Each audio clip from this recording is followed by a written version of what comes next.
Hello students, आज हम पुनः अपने YouTube channel Gargi coaching centre पर आप लोग का स्वागत करते हैं। और आज के टॉपिक्स में आप लोग को क्लास 12 के फिजिक्स के कुछ टॉपिक्स को क्लियर करेंगे। और आज का टॉपिक रहेगा आप लोग का निरक्षीय स्थिति में वैद्युत द्विध्रुव के कारण किसी बिंदु पर वैद्युत क्षेत्र की तीव्रता ज्ञात करना है। इसका जो फार्मूला होता है वो फार्मूला कैसे आया है उसका डेरिवेशन किया जाएगा और आप लोग इसको अच्छी तरह से समझने का प्रयास कीजिएगा। हेडिंग आप लोग का निरक्षीय स्थिति में वैद्युत द्विध्रुव के कारण किसी बिंदु पर वैद्युत क्षेत्र की तीव्रता कैसे ज्ञात करते हैं, उसका फार्मूला क्या होता है, कैसे डेरिवेशन होता है, तो उसको क्लियर करते हैं हम लोग। तो देखिएगा, ये आपका एक वैद्युत द्विध्रुव है जिसमें आपका यह माइनस क्यू आवेश है और ये आपका प्लस क्यू आवेश है। तो आप इस फिगर को नीचे ड्रा कर लेते हैं। यहाँ पर आपका माइनस क्यू आवेश है और यहाँ पर प्लस क्यू आवेश है और इनके बीच की टोटल दूरी हम लोग मानते हैं 2l। किसी भी वैद्युत द्विध्रुव के बीच के दोनों आवेशों के बीच की दूरी 2l माना जाता है और यहाँ से यहाँ तक इसके मिडिल पॉइंट पर मान लेते हैं कि O है। इसका डिस्टेंस l होगा और इसका डिस्टेंस भी आप लोग का l होगा। क्लियर है। अब इससे बोला गया कि इस वैद्युत द्विध्रुव का जो आघूर्ण होगा उस आघूर्ण के कारण वैद्युत क्षेत्र की तीव्रता ज्ञात करना है, लेकिन निरक्षीय स्थिति में। निरक्षीय स्थिति में उसके परपेंडिकुलर अर्थात उसके लंबवत। तो यहाँ से मान लेते हैं कि r दूरी पे एक बिंदु A है। इस वैद्युत द्विध्रुव के मिडिल पॉइंट मतलब मध्य बिंदु से r दूरी पर एक बिंदु A है। यहाँ पे यहाँ तक जो डिस्टेंस है वो r है और यहाँ पे एक बिंदु A है। इसी बिंदु A पर वैद्युत क्षेत्र की तीव्रता की गणना कर दी। तो देखिए हम कैसे ज्ञात करेंगे। तो इस बिंदु A पर जो वैद्युत क्षेत्र की तीव्रता होगी इस आवेश के कारण भी होगी और इस बिंदु पर इस आवेश के कारण भी वैद्युत क्षेत्र की तीव्रता होगी। इन दोनों को मिला लेते हैं। अब उसके बाद क्या किया जाए कि यह दूरी और यह दूरी ज्ञात कर लिया जाएगा, क्योंकि जब डेरिवेशन किया जाएगा तो यहाँ से यहाँ तक की दूरी, यहाँ से यहाँ तक की दूरी की आवश्यकता पड़ती है, तो इसलिए इस दूरी को पहले ही ज्ञात कर लिया जाएगा। और ध्यान दीजिए कि यहाँ भी L है, यहाँ R है, यहाँ भी L है, यहाँ भी R है। तो इसके हिसाब से यह दूरी और यह दूरी भी क्या होगा, आपका इक्वल होगा। तो इसलिए हम क्या करेंगे, कोई एक दूरी निकाल लेंगे और इसको मान लेते हैं कोई भी बिंदु आपका B ही मान लेते हैं और इसको मान लेते हैं C। तो देखिएगा त्रिभुज ABC में, त्रिभुज ABC में ABC न लेकर O तक लीजिए। त्रिभुज ABO में आपका यह क्या हो जाएगा, लंब हो जाएगा, यह आधार हो जाएगा और यहाँ 90 अंश कोण बन रहा है। तो 90 अंश के कोण के सामने की भुजा कर्ण हो जाती है। तो इन तीनों के रिलेशन का फार्मूला होता है आपका कर्ण का वर्ग बराबर लंब का वर्ग प्लस आधार का वर्ग। कर्ण का वर्ग बराबर लंब का वर्ग प्लस आधार का वर्ग। तो कर्ण हम लोग को नहीं मालूम है जो कि ज्ञात करना है। तो कर्ण को AB दिया है तो AB ही लिख लीजिए, AB का वर्ग। और लंब क्या है, तो लंब आपका R है तो R स्क्वायर। आप प्लस आधार क्या है, तो आधार इसके बीच की दूरी L है तो L स्क्वायर हो जाएगा। और यहाँ से स्क्वायर हटाते हैं तो इधर भी पूरा संख्या कर्णी हो जाता है। तो इसका में AB का मान कितना आ गया, अंडर रूट मतलब कर्णी में R square plus L square. AB का मान जो आया है under root R square plus L square, और यही मान यहाँ भी होगा। लिख देते हैं कर्णी में R square plus L square, यहाँ भी होगा और यहाँ भी यही दूरी आया है R स्क्वायर प्लस कर्णी में L स्क्वायर, कर्णी में R square plus L square. अब क्या करना है कि इस आवेश के कारण भी यहाँ वैद्युत क्षेत्र की तीव्रता होगी और इस आवेश के कारण भी यहाँ वैद्युत क्षेत्र की तीव्रता होती है। तो मान लेते हैं कि इस आवेश के कारण वैद्युत क्षेत्र की तीव्रता यहाँ पर E1 काम करेगा और इस आवेश के कारण यहाँ पर वैद्युत क्षेत्र की तीव्रता E2 काम करेगा। तो देखिए इसकी दिशा किस साइड में है, और यहाँ पर हम लोग जानते हैं कि यहाँ पर धन आवेश होता है और यह माइनस है। तो यह माइनस वाला इस धन को क्या करेगा, अपनी ओर आकर्षित करेगा। इसका अपनी ओर आकर्षित करने के लिए इस साइड में आ जाएगा। ये आपका माइनस है और यहाँ पर जिस बिंदु पर वैद्युत क्षेत्र की तीव्रता ज्ञात करना होता है उसका धन परीक्षण आवेश रखा जाता है। जब धन परीक्षण आवेश रखा गया है तो इसका यह धन वाले को यह माइनस वाला क्या करेगा, अपनी ओर आकर्षित करेगा। इसका E1 की दिशा किस साइड में होगा, तो नीचे की ओर होगी। क्लियर हो गया। अब यहाँ पर जो प्लस क्यू आवेश है यह वाला भी इस बिंदु A पर वैद्युत क्षेत्र की तीव्रता लगा रहा है। अब यह प्लस है और यहाँ पर जिस बिंदु पर वैद्युत क्षेत्र की तीव्रता ज्ञात करना होता है वो भी क्या होता है, प्लस होता है। तो यह प्लस इस प्लस को क्या कर देगा, प्रतिकर्षित कर देगा। इसका मतलब कि इसकी दिशा वैद्युत क्षेत्र की तीव्रता E2 की दिशा किधर हो जाएगी, आगे की ओर हो जाएगी। E1 की दिशा इस साइड में है, E2 की दिशा क्या हो गया, उस साइड ऊपर की ओर जा रहा है। तो ऐसे कंडीशन में क्या करते हैं कि हम लोग इसको वियोजित कर लेते हैं। क्लास 11th में आप लोग को पढ़ाया गया होगा वियोजित करने के बारे में, कैसे वियोजित करते हैं। तो यहाँ वाले कोण को हम लोग थीटा मान लेंगे। मान लें कि यहाँ और यहाँ के बीच में आपका थीटा एंगल बन रहा है, कोण जो है थीटा बन रहा है, और यहाँ कोण थीटा है तो यहाँ भी कोण क्या होगा, आपका थीटा होगा, क्योंकि यल आर यह सब कुछ बराबर है, इसमें यह कोण भी आपका क्या होगा, दोनों जगह बराबर होगा।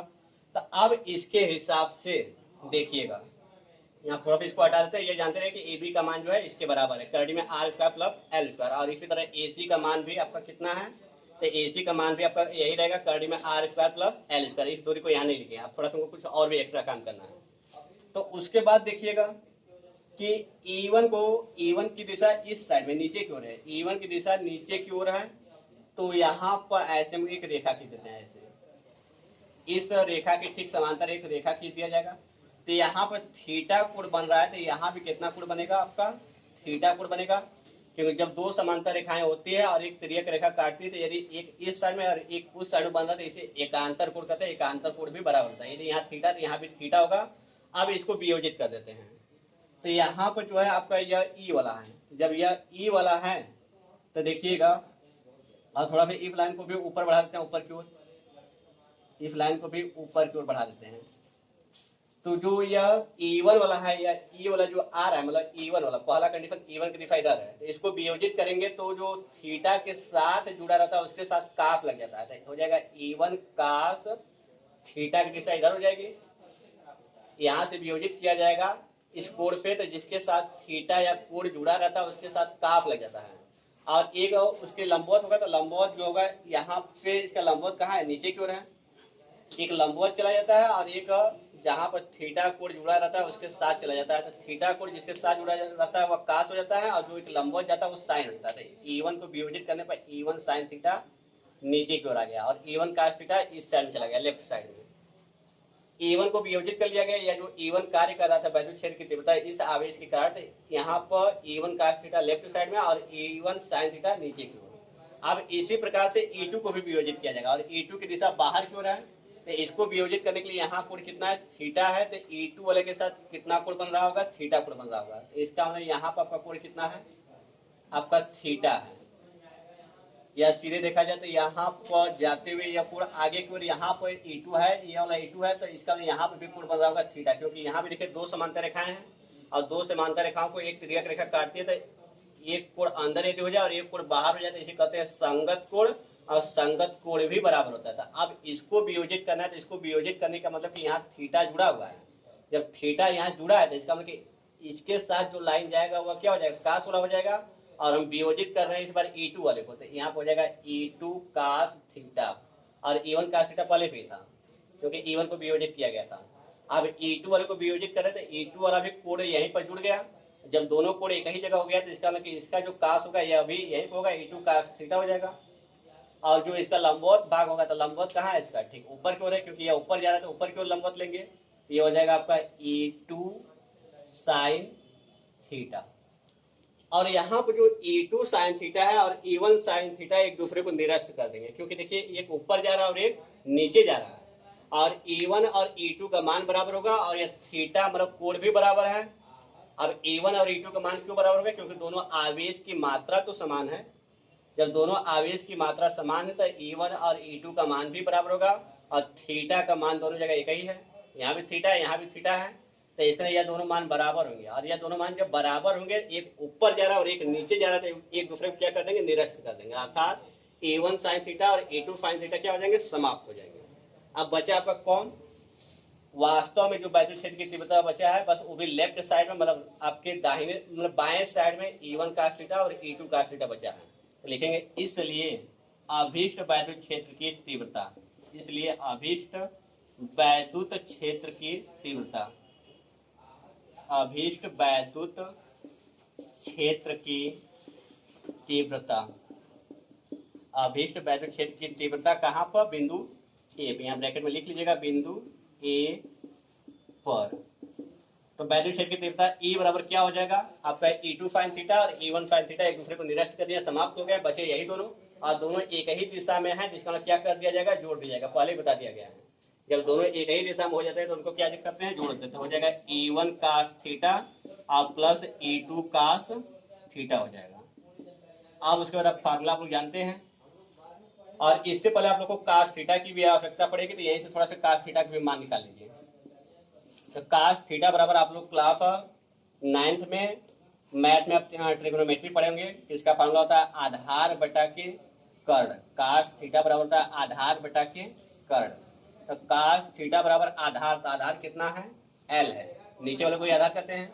आधार हो गया कर्ण, कर्ण क्या होता है, 90 अंश के ठीक सामने, तो यह AB भुजा है, 90 अंश के ठीक सामने AB भुजा और AB का मान कितना आया है, तो करड़ी में R square plus L square. तो ये cos थीटा के जगह पर L बाई करड़ी में R square plus L square हम लोग लिख सकते हैं। तो अब उसके बाद देखिएगा अभीष्ट वैद्युत क्षेत्र की तीव्रता बिंदु ए पर कैसे ज्ञात करेंगे। तो ई बराबर क्या हो जाएगा, E1 cos theta E2 cos theta, दोनों एक ही दिशा में जोड़ दिया जाएगा। तो E1 तो बराबर होता है formula 1/4 pi epsilon not into E1 वाला आवेश कितना है, यही वाला आवेश था, Q वाला था, तो Q बटा की इसके और इसके बीच की दूरी, तो इसके बीच की दूरी AB है, इसके बीच की दूरी AB है और AB का मान कितना है, तो करड़ी में R square plus L square और के बीच की दूरी का होल वर्ग लिखते हैं, होल वर्ग हो गया। अब फिर उसके बाद क्या है, cos थीटा, तो cos थीटा, तो cos थीटा का मान कितना है, तो cos थीटा का मान यह लिख दिया जाए, L बटा के करड़ी में R square plus L square हो जाएगा। अब प्लस E2 का मान, तो E2 का मान भी सब कुछ यही रहेगा, बस जो आवेश है E2 का मान, तो E2 वाला भी आवेश देखिए Q ही है, इस के कार्य जो वैद्युत क्षेत्र की तीव्रता है E2 उत्पन्न हुआ है, यह भी आवेश कितना है, Q ही है, तो इसका मतलब सब कुछ वही रहेगा 1/4 पाई एप्सिलॉन नॉट इंटू इसका भी आवेश वही रहेगा, Q ही रहेगा, और इसके बीच की दूरी भी तो वही है, जो AB की दूरी थी वही AC की भी दूरी होगी, अर्थात आपका वही रह जाएगा करड़ी में R square plus L square का होल वर्ग होता है, क्योंकि बीच की दूरी का वर्ग होता है। अब गुणे cos थीटा, तो cos थीटा का मान यही रहेगा आपका L बाई करड़ी में R square plus L square हो जाएगा। अब उसके बाद फिर E बराबर हो जाएगा Q into L, Q into L, या सीधे देखा जाए तो यहाँ पर जितने मान दिखाई दे रहे हैं उतने मान यहाँ भी दिखाई दे रहा है, और दोनों के बीच में प्लस है, इसका मतलब यह वाला मान और यह वाला मान कितना हो गया, डबल बार आ गया। लेकिन दोनों को जैसे में हम लोग जोड़ते हैं x प्लस x बराबर कितना होता है, 2x होता है, तो इन दोनों को एक बार लिख कर आगे 2 लगा दिया जाता है। तो इसी तरह यह वाला पूरा मान, ये वाला पूरा मान दोनों बराबर, दोनों को जोड़ेंगे तो कितना हो जाएगा, 2 हो जाएगा, 2 बटा के 4 pi epsilon not into Q into L बटा के, यहाँ थोड़ा ध्यान दीजिएगा, यहाँ 2 घात है, यहाँ 2 घात है और यहाँ 1 घात है, कुल मिलाकर 3 घात हो जाएगा। तो कड़ी में R square plus L square, यहाँ आपका पूरा कुछ भी घात नहीं तो 1 घात मानेगा, और यहाँ पर 2 घात है, कुल मिलाकर कितना हो जाएगा, 3 घात हो जाएगा। तो यह भी वही आएगा, लेकिन इन दोनों को जोड़ के आपका कितना हो गया, 2 बार हो गया, 2 लिख दिए। यहाँ तक उम्मीद है कि आप लोग को क्लियर अच्छी तरह समझ में आया होगा। उसके बाद आगे चलते हैं, E बराबर हो जाएगा यहाँ पर 2 इंटू QL है, तो यहाँ पर ऊपर जब 2 का गुणा कर देते हैं, 2 है तो आपका हो जाएगा Q इंटू L, क्योंकि हमको चलिए रहने दीजिए, इससे भी हो जाएगा आप लोग का, तो हो जाएगा आपका Q इंटू 2L, Q को आगे कर दिया और 2L को एक साथ लिख दिए, Q को आगे लिख दिया और 2L को एक साथ कर दिया, बटा में 4 pi epsilon not, 4 pi epsilon not. अब यहाँ पर देखिएगा, इसको समझने से पहले थोड़ा सा एक टॉपिक दिया समझ लीजिए, जैसे 4 है या करड़ी में 5 है, तो इसको हम लोग लिखना चाहें तो ऐसे लिख सकते हैं, 5 घाते 1/2 ऐसे लिख सकते हैं। यदि कोई संख्या करड़ी में हो और उसको बाहर लिखना चाहें तो इसको ऐसे लिखा जा सकता है। तो इसका में यह पूरा संख्या किस में है, करड़ी में है, इसको हम वैसे लिखना चाहते हैं, तो हो जाएगा आपका R square plus L square के घाते 1/2 हो जाएगा, क्योंकि करड़ी हटाया गया है, और उसके भी घात क्या है आपका, 3 है, उसके भी घात क्या है आपका, 3 है, तो 3 लिख दिए, तो हो जाएगा आपका E बराबर, और इसको आप लोग जानते हैं क्योंकि फार्मूला आपको बताया गया था, P बराबर क्या होता है, Q इंटू 2L होता है। अब पहले भी इंडिकेट किया गया था कि Q इंटू 2L दिखाई देते, उसके जब क्या लिखा जाता है, P लिखा जाता है। तो इस पूरे के जब हम लोग क्या लिखेंगे, P लिखेंगे, और ऐसा कीजिए कि यहाँ पे एक मान सकते हैं आप लोग, तो 1/4 पाई एप्सिलॉन नॉट इनटू यह पूरा कितना आ गया पी के बराबर होता है, तो पी लिख दिए। अब बटा में यहाँ पे जो आर, और यहाँ पे थोड़ा सा ब्रैकेट में कुछ लिख देते हैं, यहाँ पे जो आर का मान है is greater than L, R का मान जो है एल से बहुत बड़ा है। ये जो आर है इस यल के तुलना में क्या होता है, बहुत बड़ा होता है। तो इसका मतलब कि यल का स्क्वायर होगा, अर्थात कहने का मतलब कि यल छोटा है, यल छोटा है, आर क्या है आपका बड़ा है। जब यल छोटा है तो उसका वर्ग करेंगे तो और भी छोटा हो जाएगा, और भी छोटा हो जाएगा, इसलिए इसको क्या मान लिया जाएगा, नगण्य मान लिया जाएगा।